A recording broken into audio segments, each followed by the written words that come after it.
Next వచ్చేసి గురునందన్ గారు, good morning. ఏంటి ఏపీలో ఎలా ఉంది సిచ్యువేషన్? హోటళ్లకు సంబంధించి సిచ్యువేషన్ ఆల్రెడీ మూసేసుకున్న సిచ్యువేషన్ ఏంటి? మ్యూట్ లో ఉన్నారండి గురునందన్ గారు, అన్మ్యూట్ చేయండి. మేడం ఆయన పేరు గురునాథం గారు. గురునాథం గారు చెప్పండి, అన్మ్యూట్ చేయండి. గురునాథం గారు మీరు అన్మ్యూట్ చేయాలి, మాట్లాడేస్తారు. గురునాథం గారు మీరు మ్యూట్ ఆఫ్ చేయండి, మీరు మ్యూట్ లో ఉన్నారు. సరే నేను మీ దగ్గరకు వస్తాను.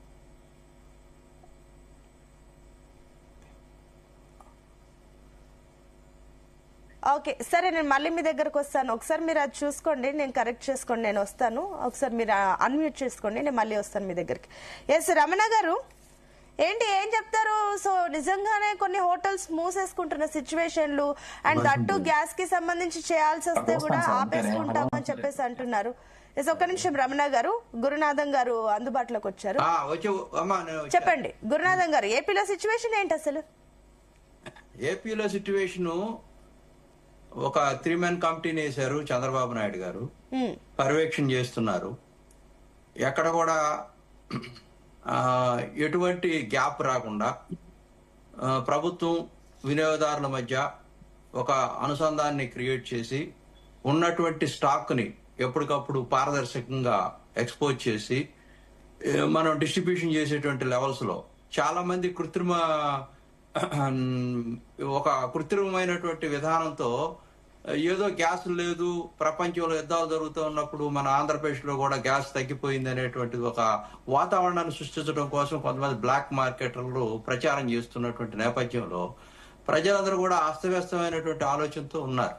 ఈ వినియోగదారులందరూ కూడా ఇప్పుడు మనం ఒక 4 రోజులకి బుక్ చేసుకొని 25 రోజులకి బుక్ చేసుకునేటువంటి గ్యాస్ ఆన్లైన్లో ఎమ్మటే ఇప్పుడు ఎవరికాళ్ళు 2 రోజుల్లోనే అడ్వాన్స్ గా బుక్ చేసుకుంటాం వల్ల అక్కడ అంతా వాట్సాప్ కానీ దాంట్లో వచ్చేటువంటి మొత్తం డేటాలో కానీ మొత్తం కూడా కన్ఫ్యూషన్ వచ్చేసి మొత్తం ఆగిపోయేటువంటి పరిస్థితి వచ్చేసింది.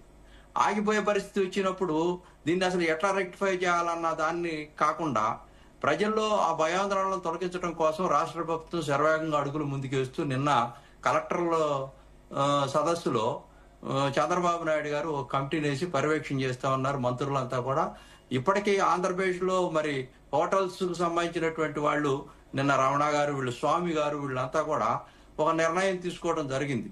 అంటే ముందు గృహాలకి ఇవ్వాలా, గృహ వినియోగదారులకి ఎక్కువగా ఇవ్వాలా అనే ఒక ప్రాధాన్యతతో మరి హోటల్స్ కమర్షియల్ వాటికి కొంచెం తగ్గించాలా, అంటే రేపు రాబోయేటువంటి ముందు తరాలు భవిష్యత్తు తరాలని ఆలోచనలో పెట్టుకొని మనం ఎట్లా సేవ్ చేసుకుంటూ దాన్ని ఎట్లా అందరికి అందించగలిగేటువంటి ప్రామాణికంగా ముందు తీసుకోవాలనే కానీ ఈ రోజుకి కృత్రిమ కొరత మటుకి రాలేదు.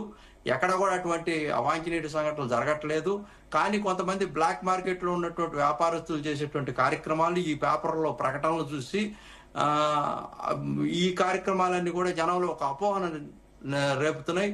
కోటేశ్వరరావు గారు కానీ మరి మన విశ్లేషకులకు చెప్పినట్టుగా మోడీ గారు సర్కారులో మంచి జరిగిందంటే అతను క్రెడిట్ వేసుకోవటం, చెడు జరిగిందంటే అతను క్రెడిట్ వేసుకోలేకపోవటం అనేటువంటి అంశాలు ఇక్కడ ఇప్పుడు నేల విడిచి సాము చేస్తున్నట్టుగా ఉంది.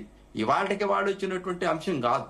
ఆల్మోస్ట్ అందులో వాస్తవాలను మనం పరిగణలో తీసుకోకపోతే మనం అసలు వాస్తవానికి దూరంగా ఉంటే విశ్లేషణ అంతా కూడా ప్రభుత్వాల మీద ఫోకస్ పెట్టేది కాదు. గత 75 సంవత్సరాలుగా ఇక్కడ భారతదేశంలో పరిపాలనలో నిల్వలు చేయడానికి ఉన్నటువంటి మనకి బేసిక్ గా మౌలిక సదుపాయాలు ఏంటి, వాటి మీద మనం ఏ విధంగా స్పెండ్ చేస్తా ఉన్నాము. ఒకటి చెప్పండి, అంటే ఏపీలో అసలు గ్యాస్ కొరత ఉందా లేదా? బుకింగ్స్ అవుతున్నాయా నార్మల్ గా హోటల్స్ కమర్షియల్ సిలిండర్స్ సంబంధించి? గ్యాస్ కొరత అయితే ఇవాళకి వాళ్ళు లేదమ్మా, స్పష్టంగా చెప్తా ఉన్నాం. ఇది కేంద్ర పాలసీ. ఇప్పుడు రాష్ట్ర ప్రభుత్వానికి సంబంధించిన మానిటరింగ్ చేస్తారే గాని కేంద్రంలో చమురు గ్యాసు విదేశాల నుంచి మన ఖతార్ దేశం నుంచి 46%, అదే విధంగా యుఏఈ నుంచి దాదాపుగా 13%, 14% వచ్చేటువంటి నేపథ్యంలో అక్కడ జలసంధి, హార్మోన్ జలసంధిలో కంప్లీట్ నావిల్ బంకర్లు లేకపోతే నావిల్ బాంబ్స్, అదే విధంగా అక్కడ అక్కడ ఉన్నటువంటి ఇంకా ఏదో మిషన్ బాంబ్స్ ఈ జలసంధిలో నుంచి బయటికి రాకుండా అమెరికన్ ఇజ్రాయెల్ జలసంధిలో ఎవరు ప్రవేశించకుండా వాటిని అక్కడి నుంచి ఆయిల్ ని బయటికి తీసుకురాకుండా ఉండటం కోసం వాళ్ళు మొత్తం కూడా సెన్సార్లు పెట్టి పేల్చి పడేసేటువంటి ఒక 2000 బోట్లు మెకానిజాన్ని కూడా కంప్లీట్ గా పెట్టుకున్న నేపథ్యంలో అక్కడ దాదాపుగా మనకి ఆ జలసంధి నుంచి వచ్చేటువంటి 2 లక్షల కోట్ల సంబంధించినటువంటి బ్యారెల్ మరి ఆగిపోవటం, మరి ఇక్కడ స్వతహాగా మనం ఖతార్ మీద ఇతర దేశాల మీద ఆధారపడేటువంటి అంశంలో మరి భారతదేశం కేంద్ర ప్రభుత్వం ఏ విధంగా మన దేశంలో అమెరికా చూడండి స్పష్టంగా వాళ్ళు నిల్వలు ఎప్పటి నుంచో పెట్టుకొని సుంకాలు విధించి మన మీద పన్ను రాబట్టి దాదాపుగా 2,75,000 కోట్ల రూపాయలు డబ్బులు చేసుకున్నారు. ఇప్పుడు 50,000 కోట్ల ఖర్చు అయింది వాళ్ళకి యుద్ధం చేయడానికి. ఇంకా పన్నులు వేసేటువంటి కార్యక్రమంలో ఉన్నారు. వాళ్ళు ఇష్టం వచ్చినట్టుగా చేస్తూ ఉన్నారు. ఈ యొక్క 4-5 సంవత్సరాలు ఒక 10 దేశాల మీద బాంబులు వేశారు. ఇట్లా ఈ విధంగా ఎట్లయినా సరే జాత్యహంకారంతో కానీ వాళ్ళు వాళ్ళ దేశాన్ని ప్రొటెక్ట్ చేసుకునేటువంటి వ్యవస్థలో ఉన్నారు. ఓకే, అంటే మీరు చెప్తున్న లెక్క ప్రకారం చూస్తే కూడా అటు టీడీపీ ఎన్డీఏ కూటమిలో భాగంగానే ఉంది. అట్ ది సేమ్ టైం మీరు ఇప్పుడు కేంద్రం పైన అసంతృప్తితో ఉన్నారా? అసంతృప్తితో లేవమ్మా. అంటే ఇప్పుడు మరి అమెరికాతోని సత్సంబంధాలు లేవు. ఈ పాలసీ గత కాలం నుంచి వస్తున్నటువంటి ఖతార్ మీద మనం ఆధారపడ్డాము. అక్కడి నుంచి రావడానికి మనకి ఇక్కడ చాలా ఇబ్బందులు ఉన్నాయి. యుఏ మీద ఆధారపడ్డాము. హర్మోజ్ సంధి అక్కడ క్లోజ్ చేయటం వల్ల ఏదైతే బాంబర్లు పెట్టారు, బాంబ్స్ పెట్టారు, వాటన్నిటి వల్ల అక్కడ ఆగిపోయింది. ఇప్పుడు సౌర ఉత్పత్తి లేక అక్కడ నిల్వలు పెట్టుకోవటం లేక ఆ నిల్వలు పెట్టేటువంటి పరిస్థితులు అక్కడ లేకపోవటం వల్ల ఉత్పత్తి చేయటం ఆపేశారు. అక్కడ కొన్ని లక్షల బ్యారెల్ కోట్ల బ్యారెల్ అక్కడ ఆగిపోయింది. వాళ్ళు క్లియర్ గా చెప్పారు, ఇరాన్ క్లియర్ గా చెప్పింది మా పైన ఎవరైనా దాడి చేస్తే ఫస్ట్ వాళ్ళు ఆపేస్తాం మూసేస్తాం అన్నది. హర్ముజ్ జలసంధి వాళ్ళ పైన దాడి చేస్తుంది, అమెరికా కయ్యానికి కాలు దూవుతుంది కాబట్టి వాళ్ళు మూసేశారు. అట్ ది సేమ్ టైం అందుకే కదా ఇప్పుడు ప్రధాని మోదీ విషయంలో ఇజ్రాయెల్ కి వెళ్ళిన తర్వాతనే యుద్ధాలు జరిగినాయి. వాళ్ళు ఇవన్నీ విమర్శలు వస్తున్నాయి కదా. ఈ రకంగా చూసినా కూడా మీరు ఇప్పుడు కేంద్రం పైన అసంతృప్తి ఉన్నారా లేదా అంటే క్లారిటీ అసంతృప్తి మాకు లేదమ్మా. స్పష్టంగా ఎప్పుడో నుంచి ప్రభుత్వ పాలనలో ఉన్నటువంటి మన భారతదేశానికి సంబంధించినటువంటి అంశాలు ఈ చమురుకు గాని గ్యాస్ గాని మనం బేసికల్ గా నాట్ ఓన్లీ మోడీ కాంగ్రెస్ గత పాలకుల్లో కూడా అవి నిల్వ ఉంచడం కోసం మనం స్వతహాగా తయారు చేసుకోవడం కోసం ప్రయత్నాలు ఎక్కువ చేయలేదు. ఎందుకంటే మన ఆర్థిక పరిపుష్టి చాలా తక్కువ. సరే, ఒక నిమిషం అండి.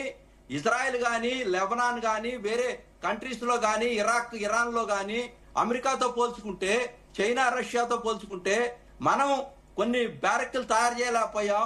కొన్ని అండర్ గ్రౌండ్ లో మనం దాచుకోవడానికి నిల్వలు పెట్టుకోవడం కోసం ప్రయత్నాలు చేయలేదు. ఈ అమెరికానో యూకేనో దేశాల్లో వాళ్ళు కంప్లీట్ నిల్వలు పెట్టుకోవడం కోసం ఏది ఎక్కడెక్కడో వాళ్ళు. సరే, ఒక్క నిమిషం గురునాథం గారు, ఒక్క నిమిషం అండి. చిన్న సబ్మిషన్ ఉందంట. We cannot build the Rome city.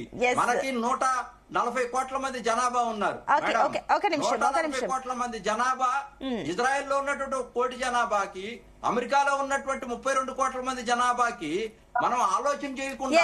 ఒక నిమిషం గురునాథం గారు, ఒక్క నిమిషం అండి, నేను వస్తాను. కోటేశ్వరరావు గారు మీ సబ్మిషన్ వినే ముందు ఒక్క నిమిషం. రమణ గారు ఆయన వర్షన్ విన్నాక నేను మీ దగ్గరకు వస్తాను.